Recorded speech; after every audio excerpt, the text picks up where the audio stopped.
नमस्कार, आप देख रहे हैं सिटी पोस्ट। मैं हूं अभिषेक मिश्रा। बिहार की राजनीति गर्म है क्योंकि विधानसभा चुनाव का वक्त नज़दीक आ रहा है, लेकिन गर्माहट सिर्फ चुनाव की वजह से नहीं है। बिहार के दो राजनीतिक खेमों एनडीए और महागठबंधन दोनों में घमासान है। एनडीए में गर्माहट ज़्यादा बढ़ी हुई है क्योंकि महागठबंधन का सस्पेंस तो खत्म हुआ। जीतन राम मांझी महागठबंधन को छोड़ चुके हैं। चिराग पासवान महागठबंधन, माफ कीजिएगा, एनडीए को छोड़ेंगे, नहीं छोड़ेंगे। सीएम नीतीश कुमार से उनकी ठनी हुई है और अब जेडीयू के नेताओं ने भी चिराग पासवान के खिलाफ मोर्चा खोल दिया है। कई बयान सामने आए हैं जिस पर हम बातचीत करेंगे। हमने पकड़ लिया है लोजपा के प्रदेश मीडिया प्रभारी कल्लू जी को, और कल्लू जी से हम कुछ सवालों के जवाब जानने की कोशिश करेंगे। कल्लू जी, सिटी पोस्ट में आपका स्वागत है। जी नमस्कार। और सबसे पहले ये बताइए कि ये गठबंधन रहेगा कि नहीं रहेगा? चिराग पासवान एनडीए में रहेंगे, नहीं रहेंगे? क्योंकि एक पृष्ठभूमि है, मुख्यमंत्री नीतीश कुमार से जो टकराया वो उस गठबंधन में नहीं रह पाया। उपेंद्र कुशवाहा और जीतन राम मांझी उदाहरण हैं। देखिए, मैं आपके चैनल के माध्यम से बता देना चाहता हूं कि एनडीए अटूट है।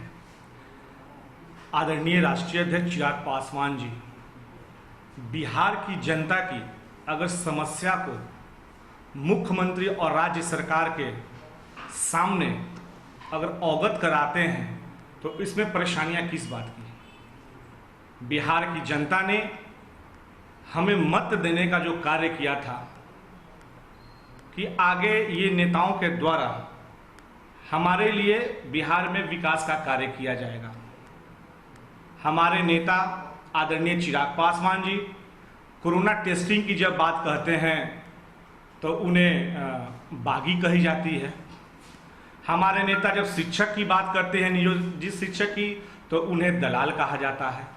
हमारे नेता किसी भी चीज़ों को अगर उठाते हैं तो उन्हें बागी कहा जाता है। देखिए, सवाल ये है, ठीक है, चिराग पासवान जो बिहार की समस्याएं हैं, बिहार के लोगों की समस्याएं हैं, वो उठा रहे हैं, लेकिन कई बार भाषा जो हो जाती है वो विपक्ष जैसी हो जाती है। जो वही अंदाज होता है, वही लाइनें होती हैं, स्क्रिप्ट वही होती है जो तेजस्वी यादव की स्क्रिप्ट होती है, वही स्क्रिप्ट चिराग पासवान पढ़ते हैं। और अगर आप बिहार की जनता का सवाल उठा रहे हैं, चिराग पासवान बिहार की जनता का सवाल उठा रहे हैं, तो एनडीए में तो बीजेपी भी शामिल है, सरकार में बीजेपी शामिल है। नीतीश कुमार ही निशाने पर क्यों होते हैं? कोरोना जांच की बात होती है तो स्वास्थ्य मंत्री मंगल पांडे क्यों निशाने पर नहीं होते?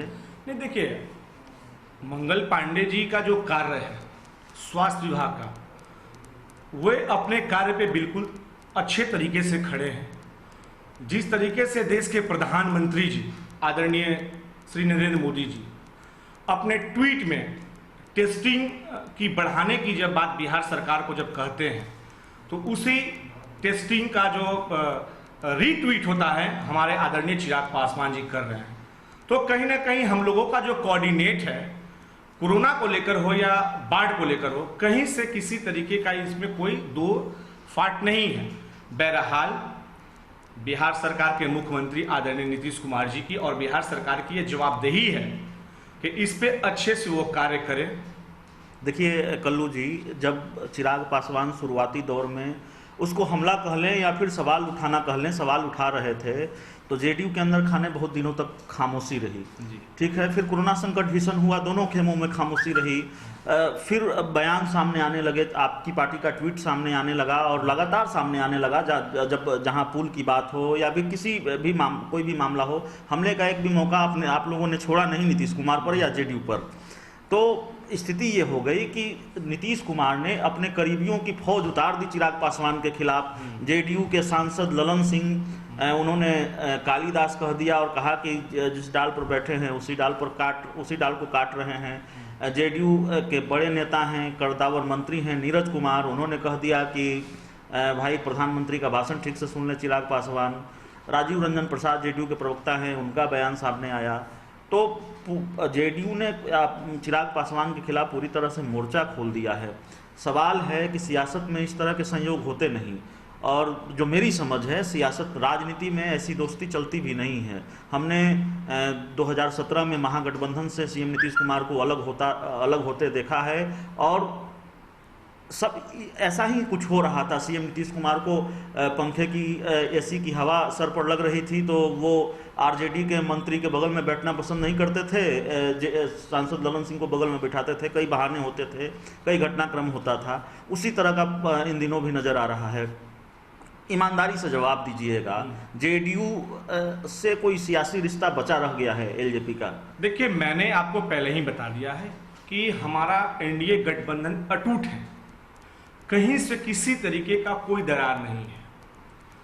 हमारे नेता अगर किसी भी विषय को लेकर आदरणीय मुख्यमंत्री जी को अवगत कराते हैं तो अवगत कराने का मतलब क्या होता है कि जो कार्य आपका अधूरा रह गया है या जिस कार्य में जो कमियां रह गई हैं उस कार्य को आपको पूरा करना, एक सहयोगी के नाते। कई तरह के कयास हैं, कई तरह के, और सबसे पहले कयासों से ज़्यादा हम तथ्यों पर बात करेंगे। हमारी बात हो रही थी जेडीयू के नेता डॉक्टर अजय आलोक से। उन्होंने कहा कि बीजेपी एलजेपी से हमारा कोई लेना देना नहीं है, हमारे और बीजेपी के बीच सीटों का बंटवारा हो चुका है और उसी अनुपात में बंटवारा हुआ है जिस अनुपात में लोकसभा चुनाव में हुआ था। अब बीजेपी एलजेपी को अपने साथ रखना चाहती है, नहीं रखना चाहती है, वो बीजेपी तय करे, बीजेपी जाने। तो सवाल यही है कि अगर आप जानते हैं उनके बयान के अपने मायने हैं, जेडीयू के नेता हैं और बड़े कद्दावर नेता हैं, मुखर होते हैं अपने राजनीतिक विरोधियों पर, और शायद उन्होंने चिराग पासवान को भी राजनीतिक विरोधी ही समझ लिया। तो 3 दलों का गठबंधन है बिहार में, लोजपा, जेडीयू, बीजेपी, और बिना लोजपा से कोई चर्चा किए हुए अगर वाकई सीटों का बंटवारा हो गया है जैसा कि दावा अजय आलोक कर रहे हैं, तो ये राजनीति कहाँ जा रही है? रिश्ते कितने तल्ख हो गए हैं, इसका अंदाजा लगाना मुश्किल है क्या? सबसे पहले मैं आपको बता देना चाहता हूं कि सीट मायने नहीं रखता है। जिस तरीके से अभी कोरोना काल और बाढ़ का जो समस्या चल रहा है, अभी बिहार की जनता को बचाने का कार्य आदरणीय चिराग पासवान जी कर रहे हैं। चुनाव अभी तत्काल उन्होंने चुनाव आयोग के पत्र के माध्यम से इन्होंने बताने का जो कार्य किया और लिखने का जो कार्य किया कि चुनाव को स्थगित कर दिया जाए, चुनाव को आगे कर दिया, क्योंकि जनता के हित के लिए और जनता की जान की अभी सबसे ज्यादा जरूरत है। रहा बात सीटों की, सीट की बंटवारा ये राष्ट्रीय नेतृत्व का फैसला है, मैं इसमें कोई टीका टिप्पणी नहीं करने जा रहा हूं। तो कितनी सीटों पर चुनाव लड़ेंगे, कुछ तो बताइए। जो हम लोगों का 119 का जो तैयारी चल रहा था, जिस तरीके से हमारे राष्ट्रीय अध्यक्ष जी का बयान आया कि 119 सीट पे, एक तैयारी हमारा 243 सीट पे है, 243, क्योंकि जिस सीट पे जनता दल यू के कैंडिडेट जाएंगे, जिस सीट पे भारतीय जनता पार्टी के कैंडिडेट जाएंगे, हमारे लिए 243 सीट उतना ही महत्वपूर्ण है जितना सीट पे मैं लड़ूंगा।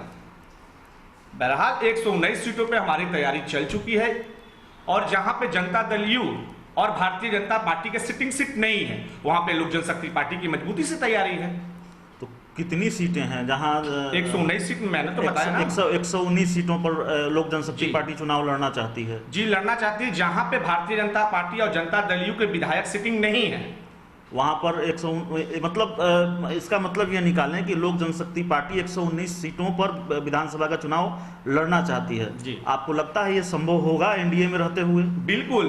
हमने आपको पहले ही बता दिया कि अभी जो है बाढ़ और कोरोना का मामला चल रहा है और बिहार की जनता की मामला चल रहा है। राष्ट्रीय नेतृत्व तय करेंगे कि कितना सीट पे कौन लड़ेगा, ये बात की चीज है, अभी तत्काल नहीं। गणित को समझिए कल्लू जी, गणितों पर बात करते हैं। जेडीयू ने यह दावा कर दिया कि बराबर बराबर सीटों पर बंटवारा हो गया 2015 के विधान, जिस तरह से 2019 के लोकसभा चुनाव में हुआ था, तो बराबर बराबर सीटों पर अगर बंटवारा हो गया, 122 सीटें जेडीयू को मिल गई, 122 सीटें बीजेपी को मिल गई, जेडीयू अपनी सीटें देने नहीं जा रही एलजेपी को, जो अजय आलोक के बयान का मतलब है, जो हमने समझा, तो 122 सीटों में से बीजेपी 119 सीट एलजेपी को दे देगी, 3 सीटों पर खुद लड़ेगी। ये कहाँ संभव दिखता है? मैंने तो बार बार इसी बात को दोहरा रहा हूं कि अभी कोई किसी भी, देखिए, जो जनता दल यू के जो नेता हैं बिहार के मुख्यमंत्री आदरणीय नीतीश कुमार जी, उनके द्वारा अगर बयान आया है तो आप हमें बताइए। हमारे राष्ट्रीय अध्यक्ष के द्वारा अगर कोई बयान आया है तो बताइए। वो 243 सीट की बात करते हैं, 119 सीट की बात करते हैं, और भारतीय जनता पार्टी के द्वारा अगर कोई ऑथेंटिक बयान आया है कि मैं इतने सीट पे लड़ने जा रहा हूं तो आप बताइए। बिहार सरकार में मंत्री हैं विजेंद्र यादव जी, ठीक है, बिहार में भले जेडीयू कहती रहे कि लोजपा को हमारा समर्थन नहीं है, लोजपा को सरकार का समर्थन नहीं है, लेकिन आपने नीतीश सरकार से समर्थन वापसी की घोषणा नहीं की है। तो बिहार में कहा जा सकता है कि 3 दल मिलकर सरकार चला सकते हैं, बीजेपी, जेडीयू, लोजपा, ऐसा हम कर सकते हैं ना? जी बिल्कुल।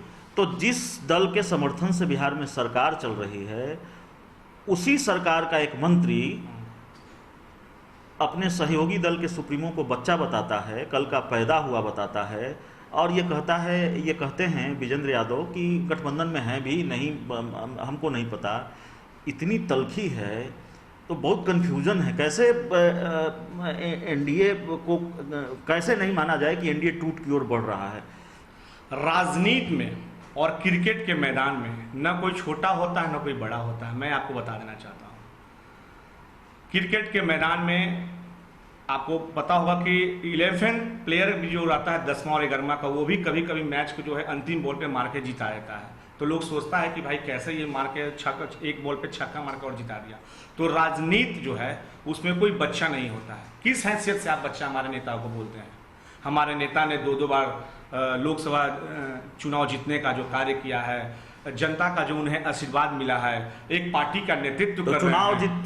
चुनाव जीतने का जो कार्य किया है, एक तो आप कह रहे हैं कि नीतीश कुमार ने कुछ नहीं कहा है, नीतीश कुमार के बाद की वैल्यू होगी। क्या बिहार सरकार के मंत्री के बयान का कोई वैल्यू नहीं है? क्या जेडीयू के आधिकारिक जो नेता हैं, जो बड़े नेता हैं, उनके बयानों का कोई मतलब नहीं है? और दूसरा सवाल यह है कि आप कह रहे हैं कि 2 बार चुनाव जीतने का काम किया है।